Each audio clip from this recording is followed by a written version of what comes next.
नमस्कार प्रिय विद्यार्थी मित्र आणि मैत्रिणींनो, स्पर्धा परीक्षा यशोमार्ग या आपल्या यूट्यूब परिवारामध्ये आपलं मनापासून स्वागत करतो. मित्रांनो, जसं की सर्वांना माहिती आहे, राज्यसेवा पूर्वपरीक्षा 2024ची जी होती ही 25 ऑगस्टला होणार होती मित्रांनो. पण विद्यार्थ्यांनी जे आंदोलन केलं होतं, त्या आंदोलनामुळे MPSCनं ज्या आयोगाने एक मीटिंग झाली आयोगाची, आणि त्या मीटिंगमध्ये निर्णय घेण्यात आला की जी राज्यसेवा पूर्वपरीक्षा ही समोर म्हणजे पोस्टपोन करण्यात आहे मित्रांनो.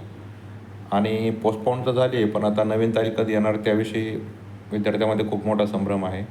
कारण की यावर्षी चौथ्यांदा ही परीक्षा पुढे ढकललेली आहे मित्रांनो. म्हणजे वेगवेगळ्या कारणानुसार आता चौथ्यांदा ही परीक्षा समोर ढकललेली आहे. आणि आता अशी शक्यता निर्माण झालेली आहे की निवडणुकीच्या अगोदर होती का नाही होत, हेच या व्हिडिओमध्ये आपण बघणार आहे मित्रांनो. तत्पूर्वी चॅनलवर नवीन असाल तर चॅनलला सबस्क्राईब करा आणि व्हिडिओ जर आवडला तर व्हिडिओला लाईक करा. तर मित्रांनो, सर्वजण म्हणजे जसं आंदोलन झालं आहे, आंदोलन तर खूप म्हणजे जोरात सुरू होतं, पण शेवटच्या दिवशी जे म्हणजे मध्यरात्रीपर्यंत जे आंदोलन चाललं त्याचा असा इम्पॅक्ट झाला की सडनली आयोगाला एक म्हणजे परिपत्रक काढून आणि लगेच मीटिंग हे करून त्यामध्ये निर्णय घेण्यात आला की परीक्षा पुढे ढकलण्यात आलेली आहे. आता परीक्षा होणार कधी आहे, सर्वात मोठा हा प्रश्न आहे. परीक्षा होणार कधी? आणि दुसरा प्रश्न, त्यामध्ये जे कृषी सेवाचे जे पदं आहेत मित्रांनो 258, हे पदं ॲड होणार आहेत का नाही होणार आहे, आणि परीक्षा कधीपर्यंत होणार आहे. तर बघा मित्रांनो, परीक्षा लांबण्याची शक्यता पहिली गोष्ट तर अशी आहे, सर्वात पहिली गोष्ट म्हणजे आता 20 सप्टेंबरपर्यंत तरी परीक्षा होणार नाही, एवढं तर फिक्स आहे. त्याचं कारण असं आहे मित्रांनो की 20 सप्टेंबरपर्यंत आता जवळपास गणपती, त्याच्यानंतर गौरी अशा गोष्टी राहणार आहे. त्याच्यानंतर आपल्याला माहीत आहे की भरपूर ठिकाणी आपण जे म्हणतो ना देवीसुद्धा बसतात. तर हा जो उत्सव म्हणजे पूर्ण महिना आहे, हा पूर्ण अशा सणाने किंवा उत्सवाने म्हणजे जो सामाजिक आपण त्याला म्हणू शकतो की सामाजिक जे उत्सव आहेत याच्यामध्ये जास्त गोष्टीमध्ये हा सप्टेंबर महिना जाणार आहे. गणपतीच्या याच्यामध्ये तर बिलकुल एक्झाम होईल याची गॅरंटी खूपच जास्त कमी आहे.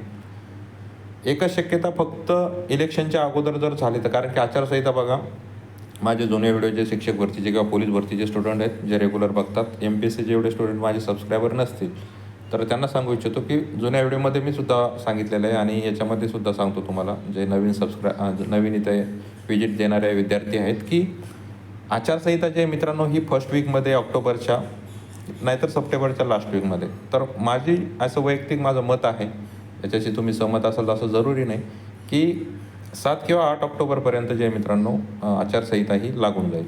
आचारसंहिता 7 ते 8 ऑक्टोबरपर्यंत, भरपूर जण म्हणत आहे की 24 सप्टेंबरला पण आचारसंहिता लागू शकते.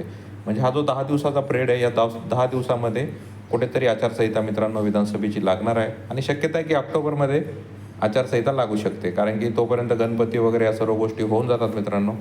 आणि त्याच्यानंतर एक जो हप्ता आहे म्हणजे लाडक्या बहिणीचा, आता एक हप्ता तर झालेला आहे आणि आता ऑगस्टमध्ये ज्यांचं हे झालेलं आहे लाडक्या बहिणीचे फॉर्म भरून, त्यांना पण आता दुसरा हप्ता म्हणजे दुसऱ्या टप्प्यातले पैसे येत आहेत. तर त्या दृष्टिकोनातून जर बघितलं तर सप्टेंबर महिना पूर्ण गेलेला आहे मित्रांनो. आचारसंहितेमध्ये एक्झाम होऊ शकते का? तर होऊ शकते. असं जरुरी नाही की आचारसंहितेमध्ये एक्झाम होणार नाही. आणि मी तर ह्या मताचा आहे मित्रांनो की जास्त परीक्षा पोस्टपोन व्हायला नाही पाहिजे. कारण की मी MPSCमध्ये 5 वर्ष काढलेले आहेत. मला माहिती आहे की जेवढा जास्त पोस्टपोन पेपर होणार, जेवढा जास्त पेपर लांबणार, तेवढा अभ्यासाचं जे माणसाची मानसिकता असते कमी होत जाते मित्रांनो. आणि माझ्यापेक्षा आता तुम्ही करंटमध्ये, मी तर समजा 3-4 वर्षापासून नोकरी करतो, तर मी याच्यापासून थोडासा दूर झालेलो आहे. पण 5 वर्ष मला माहिती आहे मित्रांनो, पेपर लांबला तर त्या गोष्टीचा कधीच फायदा होत नाही, ही सत्यता आहे. असं कोणाला जर वाटत असेल किंवा अशी कोणाची मानसिकता असेल की नाही आता पेपर लांबला आहे, 1-2 महिने लांबल्यानंतर माझा खूप अभ्यास होईल आणि मी खूप स्कोअर करील, तर मी तुम्हाला लिहून देतो मित्रांनो, असं काहीसुद्धा होणार नाही आहे. 5 वर्ष मी त्याच्यामधून गेलेलो आहे, मला त्या गोष्टीचा चांगल्या प्रकारे अनुभव आहे. 13-14 मेन्सचा अनुभव आहे. जेवढा पेपर लांबला तेवढं माणसाचं मानसिक जो असतो मित्रांनो संतुलन बिघडून जातं, पूर्ण डिस्टर्बन्स येऊन जातो, विचार जास्त वाढतात आणि अभ्यास कमी व्हायला लागतो. भले तुम्ही लायब्ररीमध्ये 12 घंटे बसायचं 14 बसत असाल, पण ते 2 घंटे एक्स्ट्रा बसून पण फायदा नसतं, कारण की मानसिकता तुमची नसते. कारण की एका घंट्याला तुम्ही यूट्यूब ओपन करणार, MPSCची साईट ओपन करणार, आलं का नोटिफिकेशन, या गोष्टी वाढतात मित्रांनो. जेव्हा ग्रुप डिस्कशनमध्ये अभ्यासाच्या डिस्कशनच्या ऐवजी हा विषय व्हायला लागतो की पेपर यार कधी होईल, पेपर यार कधी होईल. जेव्हा घरच्यांशी बोलण्याचा जो नॉर्मल असतो की हा आता पेपर आहे आणि अभ्यास करायचा, अरे राज्यसेवा लांबली मग कधी होईल, आता कधी होईल, जेव्हा असे क्वेश्चन जेव्हा विचारायला सुरू होत जाते मित्रांनो, तेव्हा कुठंतरी असं वाटतं अरे एक्झाम लांबायला नव्हती पाहिजे. पण चला, काही कारणास्तव एक्झाम लांबली आहे ते ठीक आहे, पण आता खूप जास्त लांबावी अशी शक्यता, म्हणजे जास्त लांबण्याची शक्यता आहे, पण लांबू नये. मला असं वैयक्तिक माझं मत आहे. कोणाला जर असं वाटत असेल की 2-2.5 महिन्यानंतर किंवा दिवाळीनंतर आणि नोव्हेंबरनंतर एक्झाम होईल, नोव्हेंबर डिसेंबरमध्ये, आणि माझा खूप मी तोपर्यंत अभ्यास करील आणि हे करील, तर नाही मित्रांनो. अभ्यासाचे एवढे किडे पडलेले आहेत ह्या राज्यसेवेमध्ये, आणि त्याच्यातले 50% ऑलरेडी क्लास 2च्या पोस्टला कुठे ना कुठे असतात मित्रांनो. त्यामुळे असं कोणाला वाटत असेल की मी नवीन येणार आणि मग खूप स्कोअर करणार, ठीक आहे, नवीन येऊन स्कोअर करू शकता, त्याबद्दल नाही.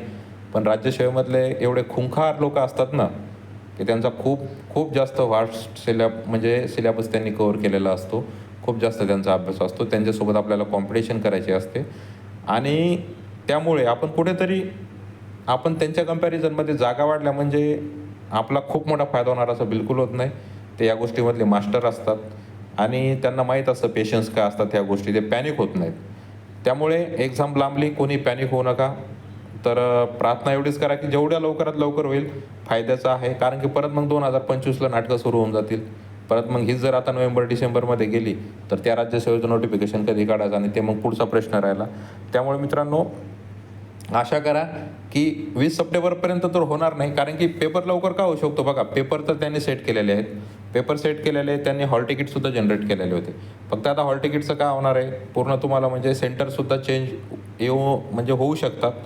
90% सेंटर सेम राहतील मला तरी वाटतं, फक्त डेट चेंज होईल, बाकी जास्त चेंज होणार नाही. पण एखादी शाळा जर टायमर उपलब्ध नाही राहू शकली तर काही थोडाफार चेंजेस होऊ शकतो. बाकी पेपर सर्व पोहोचलेले, त्याच्यानंतर हॉल तिकीट आणि पूर्ण म्हणजे तो डेटा असतो तो परत त्यांच्याकडे पाठवायला कलेक्टर ऑफिसला, बस. बाकी एवढ्या गोष्टी राहिलेल्या आहे, आणि शाळेंशी बोलणी करून आणि सर्व गोष्टी करून ही परीक्षा होऊ शकते. आचारसंहितेमध्ये पेपर होऊ शकतो, त्याबद्दल काही प्रॉब्लेम नाही.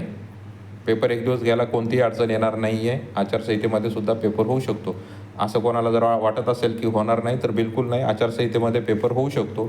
भले न्यू नोटिफिकेशन येणार नाही, काही होणार नाही, पण जर पहिलं नोटिफिकेशन आलेलं असेल तर पेपर होऊ शकतो. ओके, पहिली गोष्ट की आचारसंहितेमध्ये पेपर होऊ शकतो. फक्त सर्व तारखी, सर्व एक्झामच्या, सेंट्रलच्या एक्झाम असतील किंवा स्टेटच्या काही एक्झाम असतील किंवा जिल्हा परिषदच्या कोणत्याही एक्झाम असतील, यांचं सर्व व्यवस्थित कॅल्क्युलेशन करून, कारण की आयोगावर 4 वेळेस पोस्टपोन करण्याची नामुष्की आलेली, आणि ह्यावेळेस परत तीच गोष्ट होऊ नये.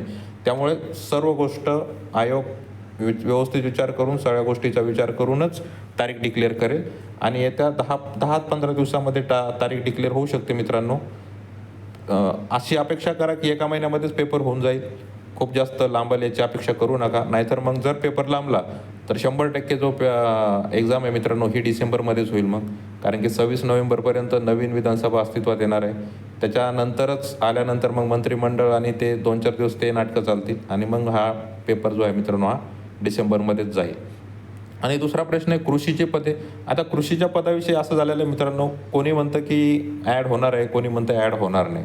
पण बघा, MPSCने ऑलरेडी डिक्लेअर केलेलं आहे की 258 पदं जी कृषी सेवेची जी आहेत ही वेगळी भरल्या जातील, आणि ते ऑक्टोबरमध्ये, बघा ऑक्टोबरमध्ये आचारसंहिता लागणार आहे तरी पण पेपर होणार आहे का नाही, त्यांनी दिलेलं आहे की कृषीचा आम्ही पेपर ऑक्टोबरमध्ये, या ऑक्टोबरच्या एंडिंगला घेऊ, त्यांनी दिलेलं आहे ना. म्हणजे आचारसंहितेमध्ये सुद्धा पेपर होऊ शकतो, असं बिलकुल नाही की होऊ शकत नाही म्हणून. त्यामुळे आचारसंहितेमध्ये सुद्धा पेपर होऊ शकतो, तशी मानसिकता ठेवा. कोणी तुम्हाला सांगत असेल 70-80 दिवसाचं नियोजन करा, तर त्याला लाथ मारा. 70-80 दिवसाचं एवढी मेंटॅलिटी क्लिअर ठेवून तुम्ही अभ्यास करू शकत नाही. तुम्हाला काहीच माहीत नाही, तुम्ही 70-80 दिवसाच्या हिशोबाने अभ्यास करू शकत नाही. अभ्यास असा करायचा तुम्हाला की पेपर लवकर होणार आहे, अशा दृष्टिकोनातून अभ्यास करणार आहे. कोणी जर सांगत असेल की 70-80 दिवसाचं नियोजन करा, ते ठीक आहे म्हणा, आम्ही करू नंतर, पण सध्या तरी असं नियोजन करायचं की 30 दिवसामध्ये आपला पेपर होणार आहे, आणि त्या दृष्टीनं आपलं नियोजन असलं पाहिजे. कृषीची पदे ॲड हो न हो, कारण की आता त्याच्यावर परत मागणीपत्रासाठी रिटर्न, म्हणजे आयोगानं परत ते लेटर रिटर्न सरकारकडे पाठवलेलं आहे. त्यामुळे ती पदे ॲड होतील की नाही याची शक्यता 50-50% आहे. खूप जास्त जोर लावला तर ॲड होऊ शकतात, नाहीतर होणारसुद्धा नाही. त्याचा 50-50 प्रोबॅबिलिटी आहे, त्याकडे जास्त लक्ष देऊ नका. बाकी पदं आहेत, कारण की कृषीचं जर ॲड केलं मित्रांनो तर मग 100% ॲड ही एक्झाम जी आहे मित्रांनो ही डिसेंबरमध्ये जाणार. कृषी सेवेचे जर पदे राज्यसेवेमध्ये ॲड केले तर 100% मग डिसेंबरशिवाय एक्झाम होणार नाही, एवढं पण तुम्ही लक्षात ठेवा. जर ॲड केले नाही तरच परीक्षा लवकर होऊ शकते. जर ॲड केले तर मग 100% डिसेंबरमध्ये एक्झाम होणार. कारण की ॲड केल्यानंतर परत मग 1 महिन्यापर्यंत फॉर्ममध्ये त्याच्यामध्ये भरपूर मुलांना ऑप्शन देण्यात येणार आहे आणि त्याच्यामध्ये 1 महिना तरी मग सर्वांना टाईम देणं आहे. आणि जर कृषी सेवेची पदं ॲड झाली तर मग माझे पण शब्द हेच आहेत मित्रांनो, की मग डिसेंबरमध्येच राज्यसेवा होणार आहे, त्याच्यापूर्वी होणार नाही. जर नाही झाले तरच मग मी सांगू शकतो की पेपर हा आचारसंहितेमध्ये सुद्धा होऊ शकतो. पण कृषी सेवेची पदे ॲड झाली तर मग डिसेंबरमध्येच एक्झाम जाईल मित्रांनो. आणि मग त्या दृष्टिकोनातून तुम्हाला 3 महिन्याच्या हिशोबाने अभ्यासाचं नियोजन करता येईल. तर असं होतं मित्रांनो, दिवाळीपूर्वी मुहूर्त लागणार आहे, निवडणुकीपूर्वी मुहूर्त लागणार आहे की निवडणुकीनंतर, याची फक्त 50% प्रोबॅबिलिटी आहे. जर कृषी सेवेची पदे ॲड झाली तर मग 3 महिन्यानंतरच एक्झाम होईल आणि जर कृषी सेवेची पदे ॲड नाही झाली तर आचारसंहितेमध्ये सुद्धा पेपर होऊ शकतो, एवढी मानसिकता ठेवा. तर असा व्हिडिओ होता मित्रांनो, जेवढं माझ्याकडून सांगण्याचा मी प्रयत्न केलेला आहे. तुम्हाला आवडलंच असेल असं मी गृहीत धरू शकत नाही, कारण की प्रत्येकाचं वैयक्तिक मत असतं आणि कोणाला असं वाटत असेल नाही पेपर लांबायला पाहिजेत. आणि जे सिरियसली तयारी करत आहेत त्यांचं तर मी म्हणजे असं लिहून देतो की त्यांना असं वाटतच असेल की पेपर लांबू नये म्हणून. कारण की त्यांचं एवढंच असतं की पेपर लवकरात लवकर होऊन जावं. कारण की पेपर लवकर झाल्यानंतर आणि मार्क्स कळाल्यानंतर आपण क्वालिफाय आहे का नाही त्या दृष्टिकोनातून समोरच्या गोष्टीला ते तयार राहू शकतात. त्या दृष्टिकोनातून हे पण महत्त्वाचं असतं मित्रांनो. तर असा एक प्रामाणिक प्रयत्न होता. अगोदर झाले तर खूपच चांगलं आहे, कारण की समोर 2025ला सुद्धा भरपूर चान्स मिळेल अभ्यासासाठी. तर व्हिडिओ आवडल्यास व्हिडिओला लाईक करा मित्रांनो. चॅनलला नवीन असेल तर चॅनलला सबस्क्राईब करा. भेटूया नेक्स्ट व्हिडिओमध्ये. तोपर्यंत सुरक्षित राहा, स्वतःची काळजी घ्या. जय हिंद, जय महाराष्ट्र. धन्यवाद.